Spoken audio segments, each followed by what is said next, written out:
석수정 집사가 지난 7월 23일에 출산을 하였습니다. 오늘이 8월 23일이니까 딱 한 달이 되었습니다. 딸을 출산을 했는데 그 딸이 태어날 때 2960g이었습니다. 그러니까 40g이 모자라는 딱 3kg이었습니다. 지난 수요일에 제가 물어봤더니 지금은 3.9kg가 되었다 그럽니다. 한 달 동안에 자기 몸무게의 3분의 1이나 그 몸무게가 불어난 것입니다. 그리고 신한나 집사님이 석수정 집사보다 딱 2달 전인 5월 22일에 출산을 했습니다. 그런데 신한나 집사님의 딸은 벌써 6.6kg가 훌쩍 넘었습니다. 그러니까 석 달 만에 자기 몸무게의 2배가 늘어난 것입니다. 여러분, 왜 그럴까요? 열심히 엄마의 젖을 먹었기 때문에 그렇습니다. 1시간 간격으로 2시간 간격으로 계속해서 엄마의 젖을 먹었습니다. 먹고 자고 자다가 울만 금방 젖을 데우다가 입에 물려서 젖을 먹이는 것입니다. 그러니까 그렇게 금방 몸무게가 늘고 성장을 하는 것이지요. 오늘 본문 2절 말씀에 보면은 갓난 아기들 같이 순전하고 신령한 젖을 사모하라 하는 말씀이 나옵니다. 갓난 아기들이 젖을 사모하듯이 순전하고 신령한 젖을 사모하라 말씀을 하고 있습니다. 젖은 젖인데 순전하고 신령한 젖이다. 여러분, 순전하고 신령한 젖은 어떤 의미를 가지고 있는가 하면은 순전하고 신령한 젖은 생명의 양식을 말하는 것입니다. 하나님의 말씀인 생명의 양식을 말하는 것입니다. 갓난 아기에게는 엄마의 젖이 생명의 양식이듯이 그리스도에게는 하나님의 말씀이 생명의 양식이다. 갓난 아기가 엄마의 젖을 먹고 성장하듯이 우리 그리스도인들은 하나님의 말씀을 먹고 성장해야 된다 하는 말씀을 해주고 있는 것이죠. 그런데 그 정도가 일반적이질 않습니다.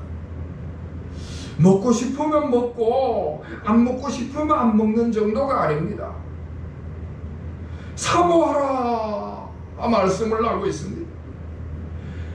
더 적극적으로 더 능동적으로 행동을 하라고 이야기를 하고 있는 것이지요.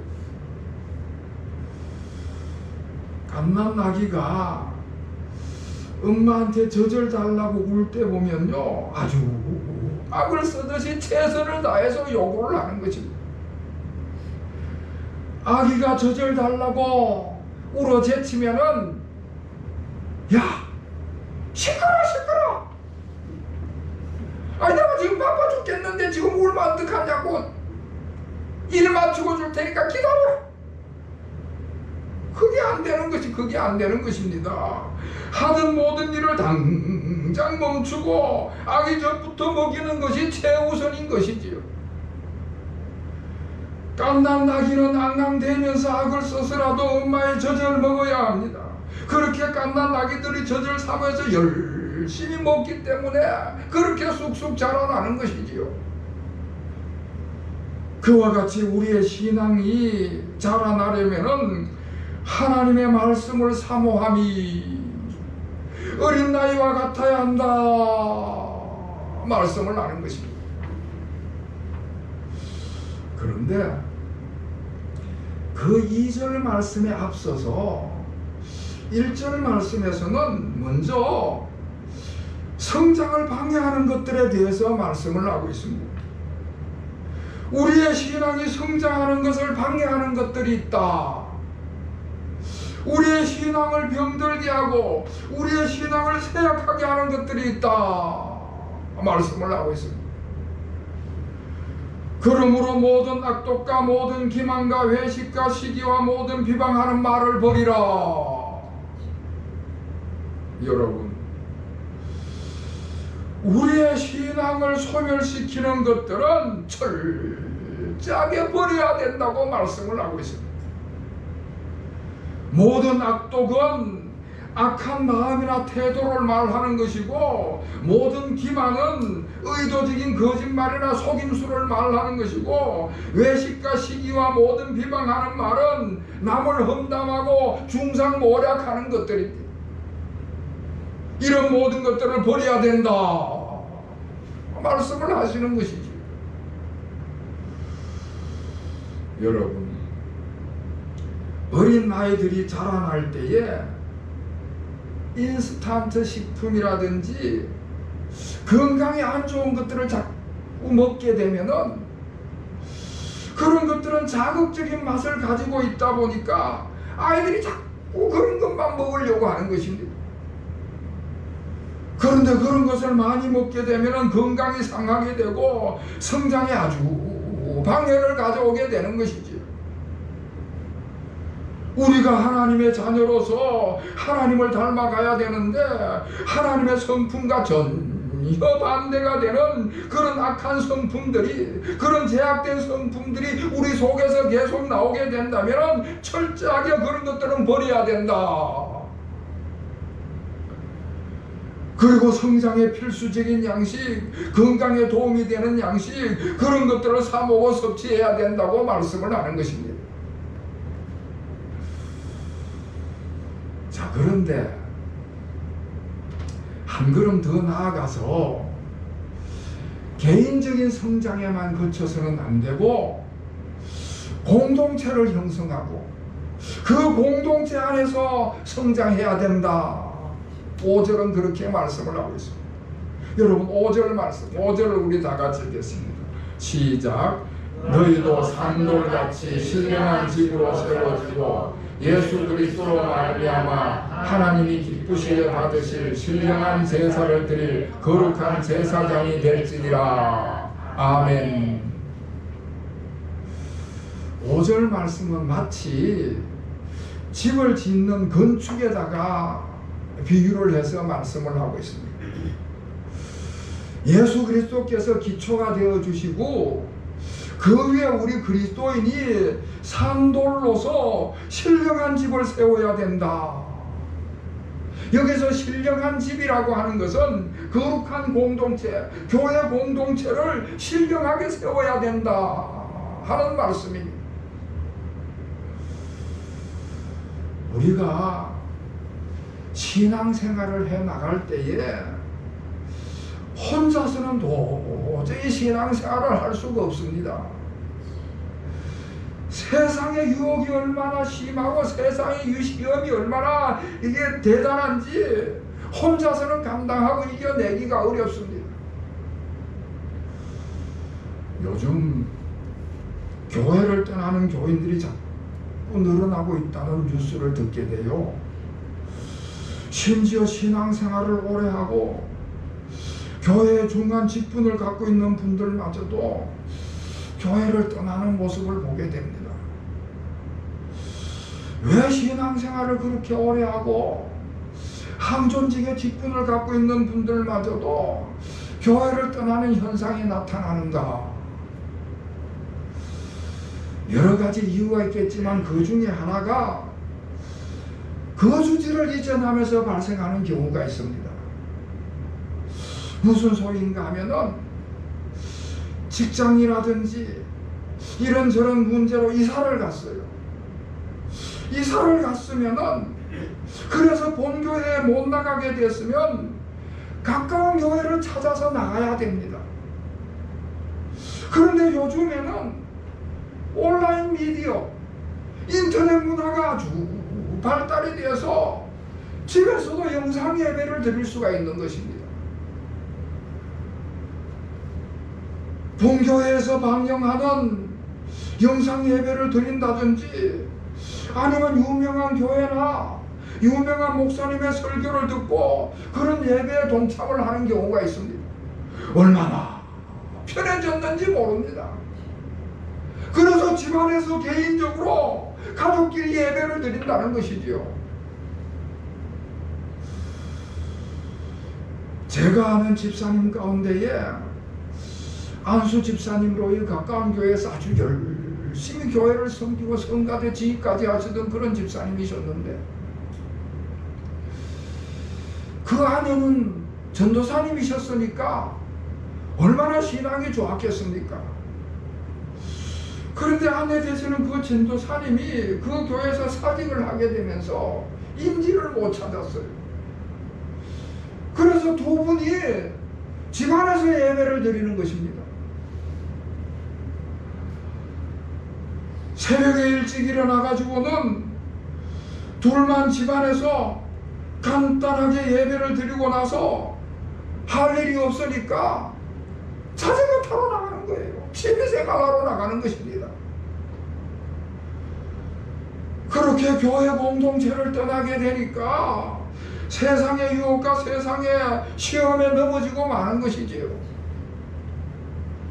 여러분, 우리 예수 믿는 사람들은요, 같이 모여가지고 서로 위로하고 격려하고 사랑하고 서로 지원하고 협력하고 그러면서 여러 가지 시험과 유혹을 이겨내고 그렇게 하면서 신앙이 성장해 나가게 되는 것입니다. 그런데 나 혼자만 성경을 묵상하고 혼자 기도하고 끝나고 나니까 세상의 유혹을 못 이기는 것이지요. 누구도 나한테 신앙적인 도움을 주지 못할 뿐만 아니라 내가 무슨 잘못을 판단해도 그게 끝인 것입니다. 내 멋대로 판단하고 내 멋대로 결정하고 내 멋대로 말씀을 해석해가지고는 그것이 합리적이라고 믿고 그러고는 자기 마음대로 행동을 하는 것입니다. 세상 사람들과 어울려가지고 세상 사람들과 구별이 안 되는 그런 삶을 살아가는 것이지요.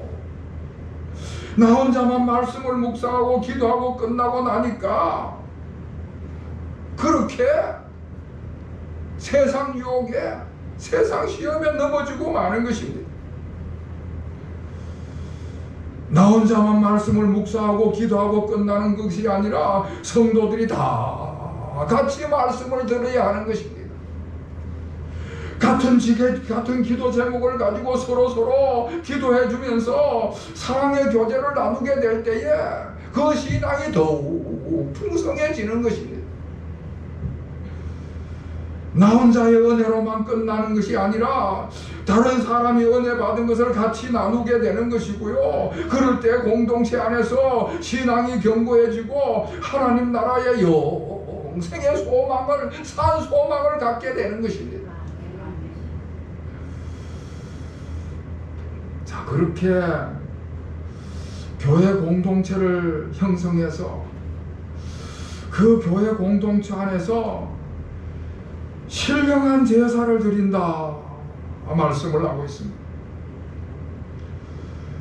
여러분, 우리의 신앙이 성장을 하고 우리의 신앙생활에서 가장 중요한 것은 신령한 제사, 예배를 드리는 것입니다. 교회에서 가장 중요한 것은 하나님 앞에 예배를 드리는 것입니다. 예배를 통해서 우리의 신앙이 유지가 되고 예배를 통해서 우리의 신앙이 성장해 가는 것입니다. 예배보다 더 중요한 것은 없습니다. 예배를 통해서 자기 자신을 돌아보게 되고 또 죄를 회개하게 되고 예배를 통해서 하나님의 뜻을 깨닫게 되고 그 하나님의 뜻을 따라 새롭게 살아갈 결단을 하게 되는 것입니다. 자, 그렇게 신령한 집에서 신령한 제사를 드릴 때 거룩한 제사장이 된다. 5절은 말씀을 하고 있습니다. 우리 모든 그리스도인들은 하나님의 자녀일 뿐만 아니라 거룩한 제사장이다. 그렇게 말씀을 하고 있습니다. 여러분 9절 말씀, 9절을 우리 다 같이 읽겠습니다. 9절 시작. 그러나 너희는 택하신 족속이요 왕같은 제사장들이요 거룩한 나라요 그의 소유가 된 백성이니 이는 너희를 어두운 데서 불러내어 그의 기이한 빛에 들어가게 하시기에 아름다운 덕을 선포하게 하려 하심이라. 아멘. 우리가 하나님 앞에 나와서 예배를 드릴 때에 우리가 얼마나 존귀한 존재인가 하는 것을 말씀해 주는 말씀입니다. 우리가 얼마나 고귀한 직분을 가지고 있고 고귀한 신분을 가지고 있는가를 여러 가지 다양한 표현으로 말씀을 해주고 있는 말씀입니다. 제일 먼저 우리를 택하신 족속이다 말씀을 하고 있습니다. 세상 만민들 중에서 하나님께서 특별히 선택해서 불러주셨다는 말씀이지요.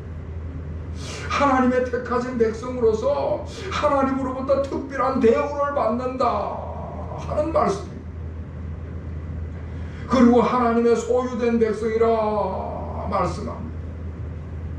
하나님의 품 안에서 하나님의 특별한 사랑과 특별한 관심과 은혜를 누리는 그런 백성이 됐다는 말씀입니다. 또한 거룩한 나라가 됐다 그렇게 말씀을 하시는데 하나님 나라의 시민권을 가진 거룩한 백성이라는 말씀이지.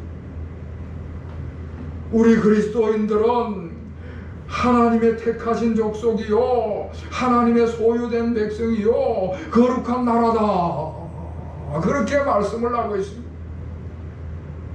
그런데 그 정도가 아니라 거기서 한 걸음 더 나아가서 왕같은 제사장이다 말씀을 하고 있습니다. 여러분 왕도 대단한데 제사장도 대단한데 그 둘을 합쳐서 왕같은 제사장이라는 것입니다. 왕은 세상을 다스리는 막강한 권력을 가진 사람이고 제사장은 하나님과 사람 사이에 중보 역할을 하는 사람인 것입니다. 그런데 우리 그리스도인이 바로 왕같은 제사장이라고 정의를 하는 것입니다. 여러분 이 왕같은 제사장은 전적으로 하나님의 은혜로 주어지는 것입니다. 우리가 어떤 노력을 해서 되는 것이 아니고 우리가 어떤 수고를 해서 되는 것이 아니고 우리가 어떤 공로를 쌓았다고 되는 것이 아니라 전적인 하나님의 은혜로 왕같은 제사장이 되는 것입니다. 자 그러면은 하나님께서 왜 왕같은 제사장의 그 고귀한 직분을 우리에게 주셨는가? 우리에게 왜 그 같은 왕같은 제사장의 직분을 주셨는가? 5절은 말씀하기를 우리에게 사명을 맡겨주시려고 왕같은 제사장의 직분을 주셨다는 것입니다. 제일 먼저 하나님 앞에 예배드리는 사명을 주셨습니다. 우리 그리스도인들이라면 누구나 다 하나님 앞에 나가서 직접 예배를 드릴 수 있는 그런 사명이 주어지는 것입니다. 오늘도 우리가 참회의 기도를 드리고 사도신경으로 신앙 고백을 하고 찬송을 열심히 부르고 온 정성을 쏟아서 하나님 앞에 귀한 헌금을 바쳤습니다. 이런 모든 것들이 제사장이 해야 하는 일들인 것입니다. 제사장으로서 하나님 앞에 직접 우리가 제사를 드리는 모습인 것입니다. 내가 제사장이 되어가지고 직접 하나님 앞에 찬양을 드리고 기도를 드리고 헌금도 드리고 그런 제사장의 역할을 감당을 하는 것이지요. 그리고 서로 신앙이 성장하도록 돌아보면서 건면하면서 왕같은 제사장으로서 그 사명을 감당해 나가는 것입니다. 그리고 교회 공동체 안에서만 그 사명을 감당하는 것이 아니라 또 하나는 세상 속에 나가서 세상 만민들에게 왕같은 제사장의 역할을 감당하라 하는 말씀을 하고 있습니다. 9절 말씀에 보면은 이는 너희를 어두운 데서 불러내어 그의 기이한 빛에 들어가게 하신 이의 아름다운 덕을 선포하게 하려 하심이라. 할렐루야. 아멘. 아직도 어두운 가운데, 어두운 세상 가운데 있는 사람들, 하나님의 백성이 되지 못해서 하나님과 아무런 관계없이 삶을 살아가는 사람들, 하나님의 긍휼함을 받지 못하고 하나님의 은혜를 입지 못한 사람들, 그들에게 하나님의 복음을 선포하는 것은 왕같은 제사장이 해야 되는 사명이다 하는 말씀입니다. 사랑하는 성도 여러분, 우리가 생명을 구원받고 천국 백성이 된 것은 세상의 그 무엇과도 바꿀 수 없는 놀라운 신분인 줄로 믿으시기를 바랍니다. 죄 가운데서 죽을 수밖에 없는 낮고 천한 신분이었는데 왕같은 제사장의 신분으로 바뀌었습니다. 예수 그리스도의 보배로운 피로 구원을 받아서 하나님의 자녀가 된 것입니다. 그리고 하나님의 능력으로 보함을 받아서 확실한 목표를 가지고 소망 가운데 삶을 살아가는 것입니다. 이 땅을 떠날 때는 천국에서 영광된 구원을 받으며 영생을 누리는 복을 받게 되는 것입니다. 이렇게 우리의 신분이 바뀌었으면 그 바뀐 신분에 걸맞는 삶을 살아야 한다는 말씀입니다. 먼저 우리의 신앙을 성장하게 하는 것을, 우리의 신앙이 성장한 것을 방해하는, 병들게 하는 그런 모든 것들을 버려야 할 것이고, 우리의 신앙의 성장에 필수적인 양식, 순전하고 신령한 것, 생명의 양식인 하나님의 말씀을 사모해야 할 것이고, 그러자면 무엇보다도 열심으로 교회에 나와 예배드리는 일에 힘을 써야 할 것입니다.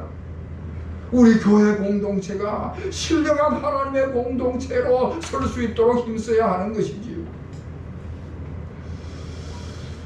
사랑하는 성도 여러분, 우리 하나님 앞에 왕같은 제사장으로서 늘 신령한 예배를 드리는데 힘쓰시는 여러분이 되시기를 바랍니다. 왕같은 제사장으로서 하나님의 아름다운 덕을 세상 가운데 널리 전하시는 여러분이 되시기를 바랍니다. 이와 같은 은혜가 우리 모든 교우들에게 임하시기를 다시 한번 우리 주님의 이름으로 축원합니다. 기도하겠습니다. 하나님 아버지, 오늘도 저희들에게 순전하고 신령한 적 하나님의 말씀을 사모하게 하심을 감사드립니다. 생명의 양식 하나님의 말씀으로 저희들의 신앙을 성장해 가게 하심을 감사드립니다. 이제는 성숙한 그리스도인으로서 왕같은 제사장의 사명을 온전히 감당하게 하여 주시옵소서. 교회 공동체 안에서 신령한 예배를 드림으로 하나님께 영광을 돌리게 하시옵시고, 받은 바의 은혜, 아름다운 하나님의 덕을 세상 가운데 나가서 널리 선포하게 하여 주시옵소서. 그리하여 하나님 나라의 소망과 하나님 나라의 영광된 구원과 영생을 누리는 복을 받는 삶이 되게 하여 주시옵소서. 예수 그리스도의 이름으로 간절히 기도하옵나이다. 아멘.